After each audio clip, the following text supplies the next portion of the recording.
So I always have a treat bag on when I'm working with the puppies. And in the treat bag, you're going to have mostly dog food. There is also a higher value treat in here. The one that they've been using mostly is pill pockets. They're gentle on their stomachs, and with puppies, you do want to be really careful about adding extra things to their diet because it tends to cause diarrhea. So, Emmy, let's go, girl. Good girl. Good girl. For me, the word let's go literally means move your feet. So there, I needed her to move her feet and I encouraged her towards me. So I'll just say something like let's go to get her to me. I could have done a formal recall, which is asking her to come. When I ask a dog to come, I make sure I always have am 100% guaranteed. I always say, make the analogy of being willing to bet your paycheck that the puppy will be successful.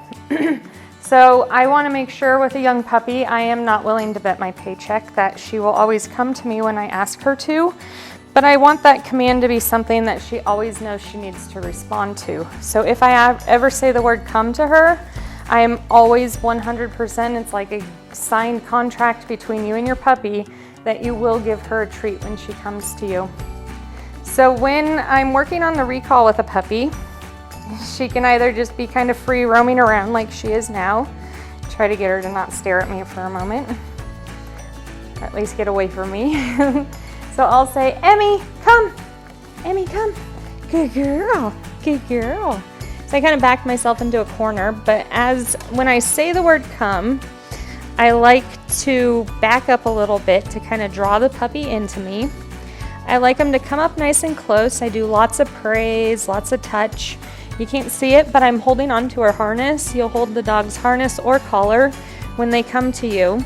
We do lots of petting, and again, several treats, and this is just her dog food. It's nothing special, but she's had about 4 pieces of this delicious dog food, and it is enough to make her be willing to drop everything and come to me. Okay, okay.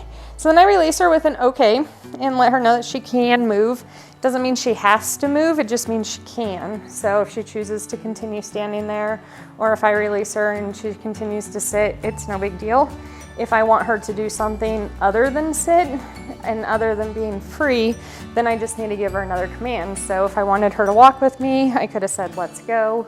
Or if I wanted her to go into a down or some other behavior, you need to continue into the next behavior. So I release them with a very clear okay, so they know when the command is over, or lead into the next behavior. So I'm going to go through what I call my puppy push-ups. Puppy push-ups are good girl. So first I'm going to interject here. She's sitting here staring at me, good girl. Offering behavior, that's a very nice behavior. This is the behavior you want to reinforce with your puppy every second you can. When your puppy goes home, I recommend having either a treat bag on every person 24 hours a day, or you're gonna have little cups of food around your house so that you can quickly reinforce the behaviors you want. Now is the time to just set the foundation, let them know exactly what we want from them, and it'll make your life so much easier. So we're gonna keep rewarding her. Instead of waiting for her to make mistakes, we wanna start rewarding her for making the right choices. So that coming up, sitting, looking at you is a behavior that I have reinforced since they were old enough to be aware. And in doing so, what they're doing is telling us they want something. They may want food, they may want attention. You can kind of decipher that based on their, she loves playing in her bed like this. She's too funny. And she's just playing. She'll do this for sometimes 15 minutes, just barking at her bed and rolling around. Her dad does it too. It's so cute. It's one of my favorite things in these puppies. Oh my gosh, she's being so cute. So as you're working through behaviors with your puppy, we're going to be doing lots of teaching, lots of directing into behaviors we want, but also trying to notice when they do the behaviors we want to reinforce that, okay? So I'll keep pointing that out as we continue to work with her. I hate to interrupt this, it's so cute, but we're gonna call her off. Emmy, come. Good girl. Good girl. So she comes up close to me. Again, I'm holding her harness, feeding her a few treats. Good girl, Emme. Good girl. I give her lots of pets. You're such a good girl. Okay. Okay, Emme. So then I release her with the okay. So I want to make sure I have actual physical contact with the dog when they come to me. When I get remedial dogs in for recall issues, they usually do one of two things. They will come, and they'll come right there. Emme, let's go. Let's go. Good girl. What'd you find? They will come like right there. What did you get?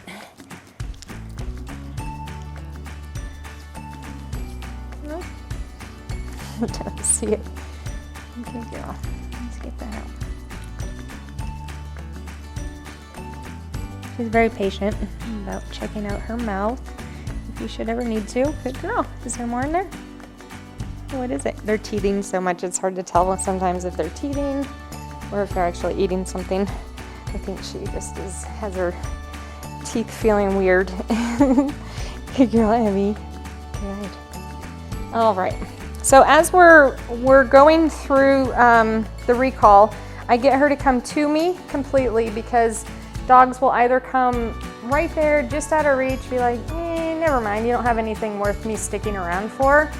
Or they come up, get their treat, and then they run off as fast as they can. So we want to make sure we reinforce for her that she comes up and hangs up out with me for a random amount of time. Always make it different. And then I release her with the okay, and she can go off and play again or do whatever she was doing. All right, so you can set that up as lessons throughout the day. She's going to be dragging a leash. This one here is a biothane leash. I don't recommend dragging one of these, but as she's roaming around the house, like right over here, she went and found something, I think just a piece of dirt on the floor, and she, with this leash on, just like this, I can say, Emme, let's go. Good girl. So I'm able to quickly get a hold of the leash, stop her from making contact with what she was trying to get. I think this plant is dropping a couple leaves. So I want to make sure that she's not able to kind of sneak away and get away from me. So I really like them to drag a leash when they're roaming around the house. If she goes to try to get into something, Emme, come here, little one. Here's some toys. So I have a puppy out. I've made a critical mistake there in just having a puppy out without a toy present.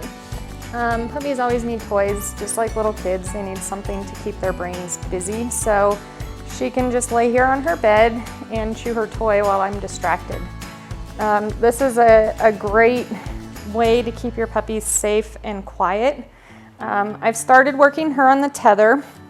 I'm gonna just kind of, as she presents different things, I'm gonna just kind of jump around a little bit. Sorry if it's a little confusing, but it's where she's at, so it makes it easier than forcing her to do a behavior that she doesn't want to. So come on up here, little one. Emme. Good girl. Emme. Kennel. Kennel. Good girl. So I use the word kennel, which just means get into a small spot, and for now that's the bed. It kind of generalizes to where I'm pointing, basically. If I'm doing like public access work with a dog and I need her to tuck under a chair or something, then I can tell her kennel and she'll tuck under there. So this is a reinforcement for her of just learning to practice relaxing. So she gets a toy, some kind of mat. They really love these Kuranda dog beds. I love them too because it's a one and done investment. But you can dress them up a little bit so it doesn't look like a big hunk of metal in your house. And they sell nice covers for them, but these beds literally last forever and they're easy to clean if the puppies pee on them or anything. And they're cool in the summer, and you can put blankets over them to warm them up in the winter. So she's also learned how to use this tether system, and you can buy tethers like this. It's a plastic coated steel cable with swivel snaps on the end. And We haven't installed them yet in this house because we're still kind of figuring out our furniture, but as we figure it out, I use the eye bolts. It's a round circle with a screwed threaded stem off the end of it. And you can screw those into a stud just a couple inches up off the ground in a corner, in the edge, somewhere where you can give your puppy a designated space. Emmy, good girl, let's go. Emmy, let's go. She just saw someone.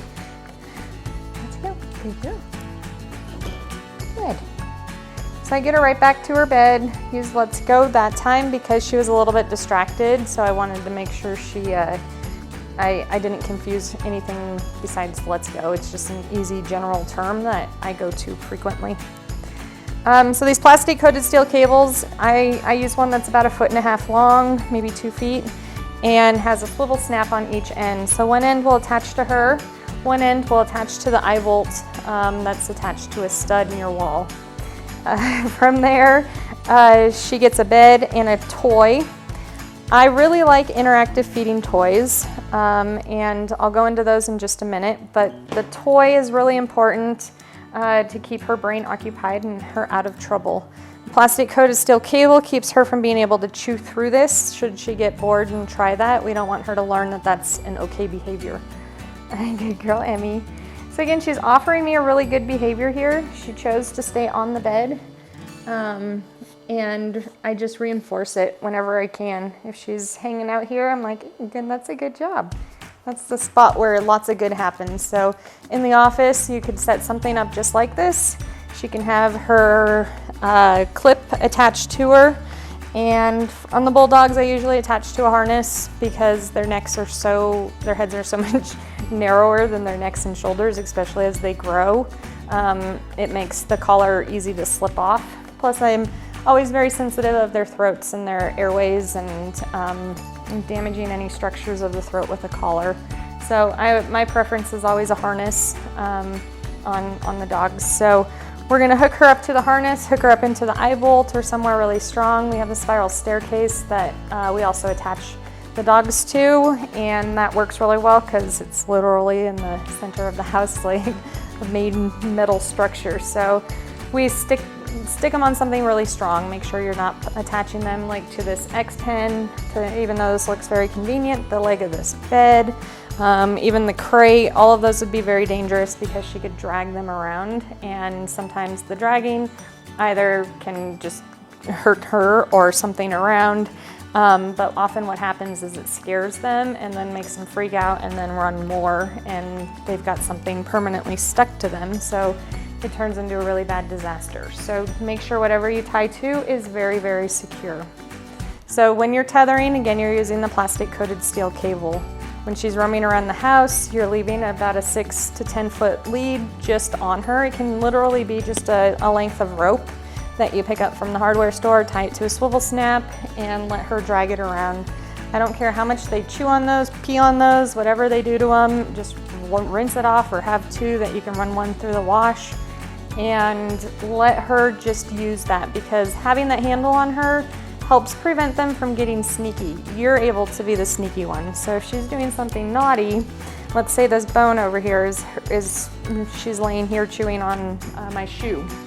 And so if she had her leash on, I'd just kind of meander over. If there's a toy nearby, I'm going to grab it. So there's a Kong right here, I'm gonna grab that. I'm step on her leash, and I'm gonna reach down, say, leave it, grab this, and then give her that toy. As soon as she touches the toy, I encourage her and say, good girl. You're a good girl, Emmy. She's so funny. She likes to give me a big smile for treats. And I haven't named it yet, but you can totally name it. She drops her lips behind her canines, and you can see her whole grill of teeth. It's so cute. Emmy, let's go. Kennel.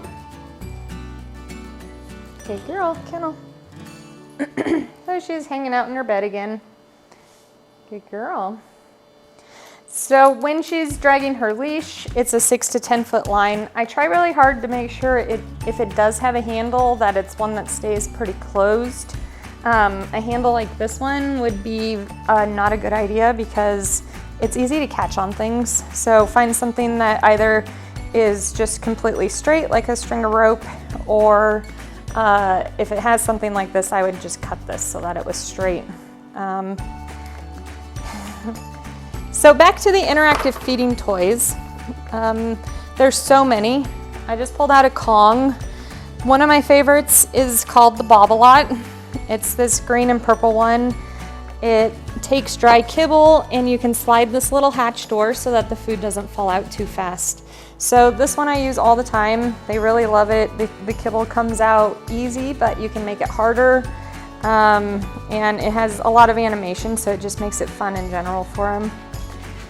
Kong makes quite a few interactive feeding toys. This one has like a rubber band in it, so it kind of works like one of those toy cars. You like wind it up. I think the rubber band might have popped off right now.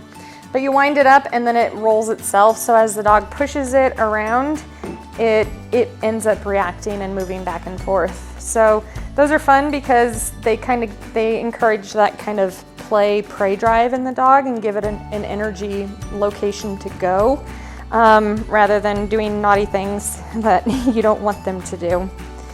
The Kong is one of my all-time favorites for interactive feeding toys with the puppies. I'll use it by soaking their kibble, filling the Kong, and then giving it to them when they're in the crate or having to hang out by themselves for a long period of time. So, Emmy, good girl. So when I use the Kong, I start out with it just kind of lightly packed with the wet kibble. And then as she gets more and more teeth and ability to chew, then I make it harder for them by packing it harder. And then eventually for some dogs, I'll even freeze it and give it to them either kind of slushy or frozen really hard. It makes a great, especially summertime. Emmy, leave it. Leave it. Good girl, let's go. Good girl. Emmy, sit. So she knows the word leave it. And just like that, I get her attention and repeat leave it until she does. Then I give her a directive, asked her there to sit and kind of disconnect her from that. I don't want to go straight from her trying to eat something to saying leave it and then giving her a treat. Because sometimes, Emmy, leave it. Leave it. Good girl. Let's go. Let's go. Good. Because they'll start training you. Emmy, let's go. Good girl. Sit. Good. So if I went, Emmy, leave it, she came to me and I gave her a treat, then I would, Emmy, leave it. Good girl. So some of the bulldog sass that you can see here, she's like, well, you said no over there and over here, but you didn't say no over here. So let's go. Emmy, kennel. Now I'm just gonna redirect her, put her on her bed, and she can hang out there for a minute because she's making poor choices on her own. But that's something you'll see in a bulldog, that problem solving ability. She's like, oh, well, I wanted that corner. I'll try this corner. Now she's gonna come over here. I bet next she would have tried in the middle. She's gonna try any angle she can to try to achieve it. She's like, well, maybe it was just the circumstance. So bulldogs think a lot, so be ready for that as you're working with them. Sometimes you're like, what the heck? It's the same thing, still leave it. But to her, it's a different opportunity. So keep reminding them, stay on it until she completely disengages with whatever it is that she's trying to interact with there. So that's a great time. You have the leash on her if you need the emergency break, but I'm just watching because she's gonna go and kind of peck her way around until she finds a hole that I'm not going to say no to if I'm not paying attention. Emmy, leave it. Just like I predicted. Let's go. Let's go. Emmy, kennel. Right here, kennel. Good girl. So I haven't been quite so distracted to her during training, so she's kind of, she literally looks confused right now. She's like, what are you doing here? So it's a good thing, and if you continue training, I go into how to do more of getting your dog to respond when you're not 100% on your game and getting your dog, like I am right now, to understand what I'm trying to reinforce for her. So she's getting confused and she's trying to offer different behaviors and then also trying to get my attention by choosing poor options like going under here. But you saw her literally choose 4 spots around that table that she's trying desperately to get to that little leaf. So now I've told her she can't try any of those avenues, and I highly doubt she'll go back to it. She'll start trying something else. Good girl, Emme. Emme, come. Emme, come. Good girl. Come. Good girl. Yes, you're such a good girl. Good girl, Emme. Oops. And it's okay if you fail for a second at getting treats quickly. I keep just talking to her. Good girl, Emme. Good. And she gets her little treats. Good girl. All right. So that's my quick rundown on treats. Leave it. And tethering. And the word kennel. The word kennel also means literally going in your kennel. So here, Emme, kennel. I like to toss a treat. Emme, she's getting tired, I think. Kennel. Good girl. And she goes in, gets her treat. She's not even using her nose for that. Good girl. Down there. And she hangs out in her crate. Again, she should have a toy, an interactive feeding toy. And I like to give them a mat as well, something to lay on. She hasn't shown any inclination towards eating a mat. If you see them ever chewing up the mat, I always take it away because we don't want them to eat the mat while they're locked in there. But if they have like a towel or something, most of the time they're totally fine with that as long as you're giving an interactive feeding toy.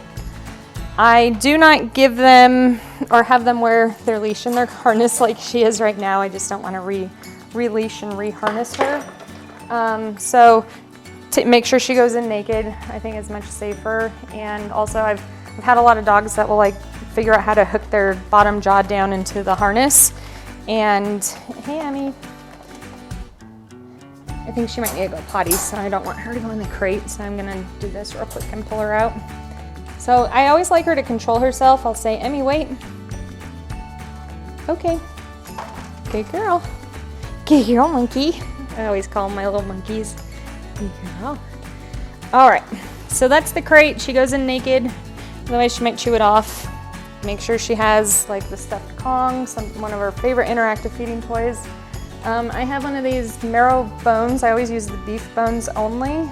It's a much stronger bone. If you use pork or anything like that, the dogs will actually eat it and they will have lots of diarrhea for you. So these are great. The dogs love to chew on them. They're great for their teeth. I know you'll find reports that say otherwise, but all of our dogs chew these like crazy and absolutely love it. And I think the benefits way outweigh the negative possibilities that are really low possibilities of any broken tooth or anything like that. Keep your dog healthy, keep them strong, let them keep chewing stuff like this. If they don't chew stuff like this and then one day you go out and buy a bone for your 8-year-old dog, of course he's gonna break teeth because he hasn't chewed, sorry girl, he hasn't chewed a hard thing like this. But if your puppies grow up with it and they're chewing them all their life, you're just gonna have a healthier and stronger teeth and gums in your dog. With these, I also use these like a Kong. This one's too long. This is what I would use for a lab. I would cut this one in half or have one much smaller for a Frenchie.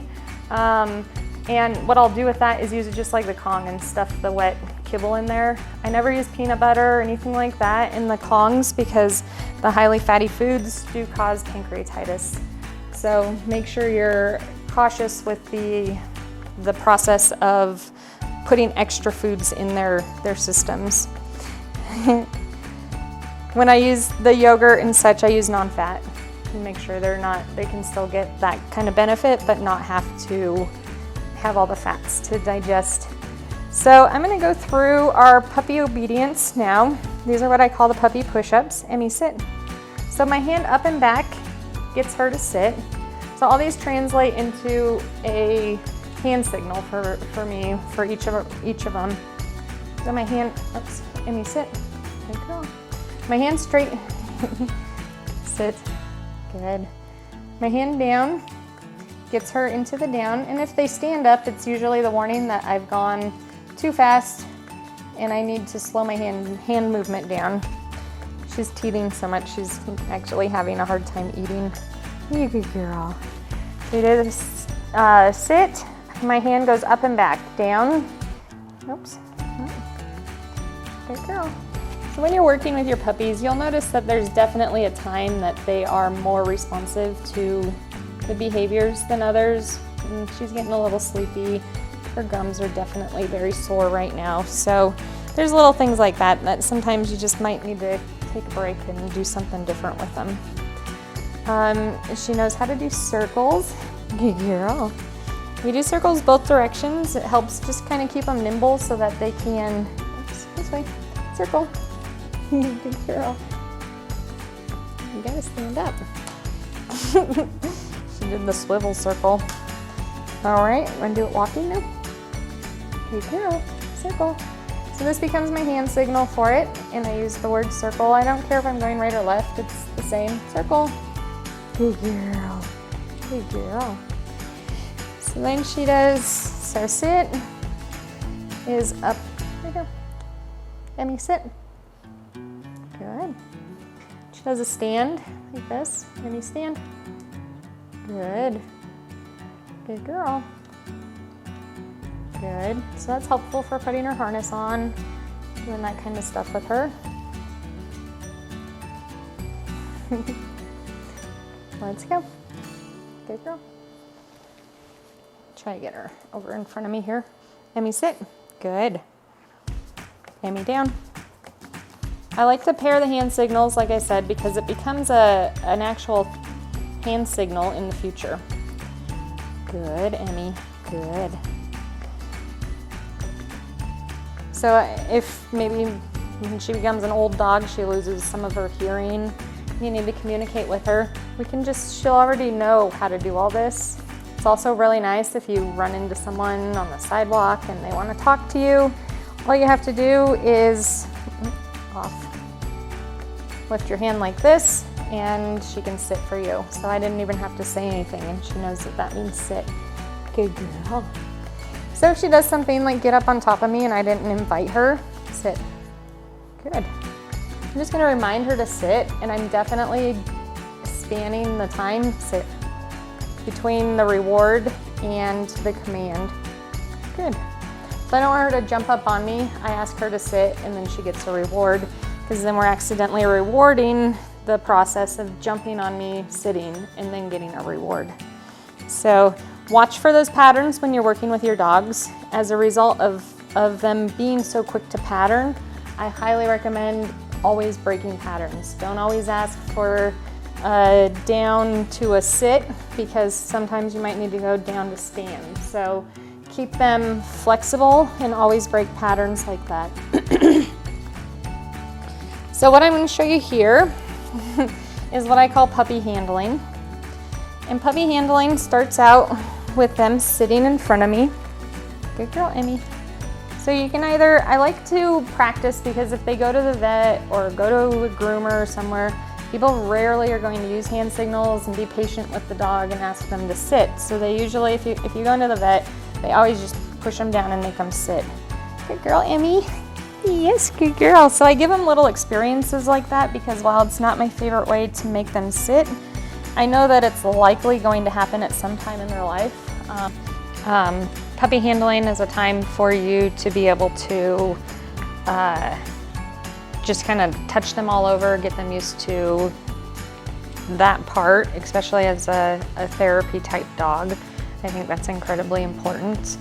And also having kids around. But you can just touch her all over her body. Start handling her teeth, her feet. I don't brush their teeth until they are done teething. Their gums are just really sensitive right now, so I don't do any of that until they're done teething, but I do just touch their teeth. When you brush their teeth as an adult or a young adult, you're just brushing the outside. Chewing on bones and eating good food will clean the inside of their teeth.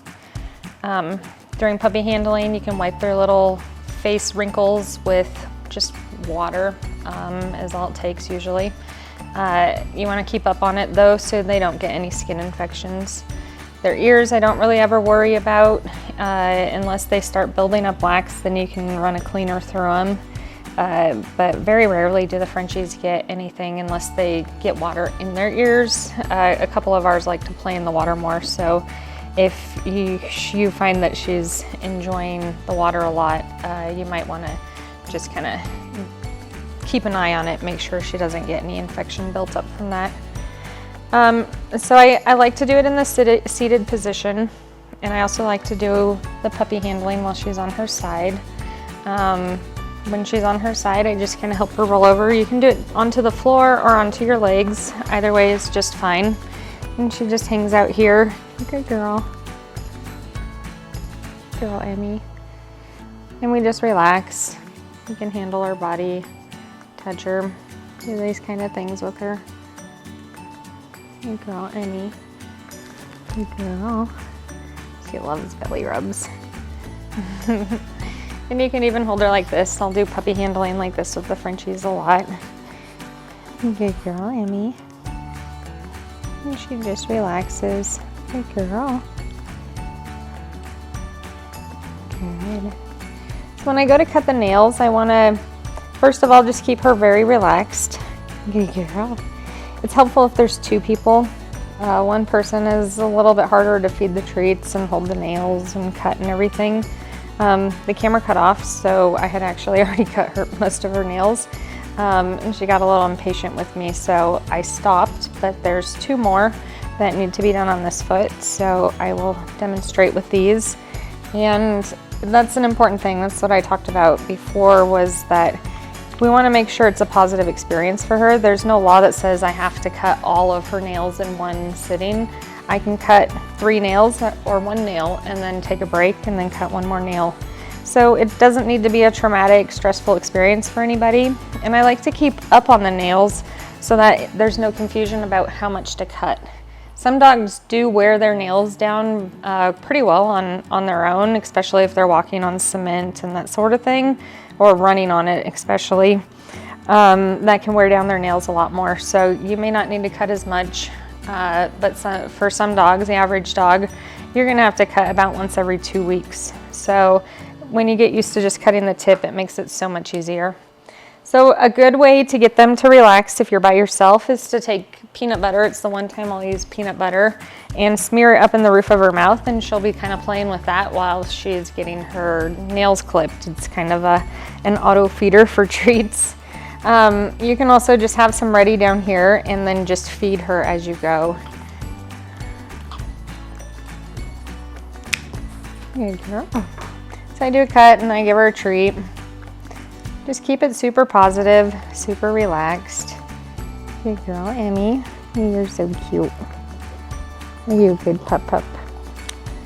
Good girl. She's like, pay up. Good girl. So we took a break last time because she was just done. She'd done a lot of training, and we took a break so that I didn't have to stress her. We came back to it, and she just picked up just like she knows what she's doing. She just was done before, and there's nothing wrong with that, especially when you're dealing with a baby. Sometimes their nervous system just reaches a point where they just need a break. We are the same way, but sometimes the puppy's tolerance, just like the young child, is a little bit lower than when they're older. So be prepared for that. Be ready to give her opportunities to take a break if she needs it. She likes to kick her leg. And let her tell you when she needs a break. There's no big deal about that. It's just like us. So give her those chances if she needs it. Sometimes when you're getting comfortable with it, I think really a big part of it is approaching it with a lot of confidence. If we approach going like, I'm not sure if I'm ready where to cut, then it makes the dog more nervous, and you see her even react to that. She's like, what are you doing? Versus when I just go in and I'm like, okay, I'm gonna cut the tip off. I know exactly where I'm cutting, and I just make a quick, efficient cut about it, and I'm confident. If I do nick her, cut too short, I just make a big party out of it. She gets lots of treats, I get so excited. We have a big party time and just make it super fun, so she doesn't focus on the fact that we just accidentally hurt her. If you sit there and you're like, oh my gosh, and you're just all stressed out about it, it just really stresses the dog out and makes it worse, kind of like it does with human children. So This is your puppy handling and grooming. You can also brush her and all this. I only give a bath about once every, well, we do it once every 2 weeks because they're farm dogs, but most of my clients are just once or twice a year for baths, as long as you're wiping out their face rolls and such. If they start getting stinky or anything, you can always give them a bath, or greasy. Sometimes the Frenchies will get greasy if they need a bath. She's so sleepy. So this is our puppy handling with them. Keep all of your training sessions nice and short. I keep them at like 5 to 10 minutes, maybe 15 minutes. And you'll get a lot farther than if you try to run marathons and training with her. So keep her at a nice short lessons. They go a lot farther in their brains than if we try to run a lesson like as long as this one. This is more for you than it is for her. So give her that chance to relax her brain, and then go back into repetition later. Good girl, Emmy. Let's see, I will come back on here in just a moment. I need Jessie so that I can show you how to have a person greet her, and get her to relax for that process. So we'll do that, and then I'll make another video of her ringing the doorbell to go outside so I can show you how we do that and get her to go potty outside. So she's a great puppy. You guys are gonna have fun.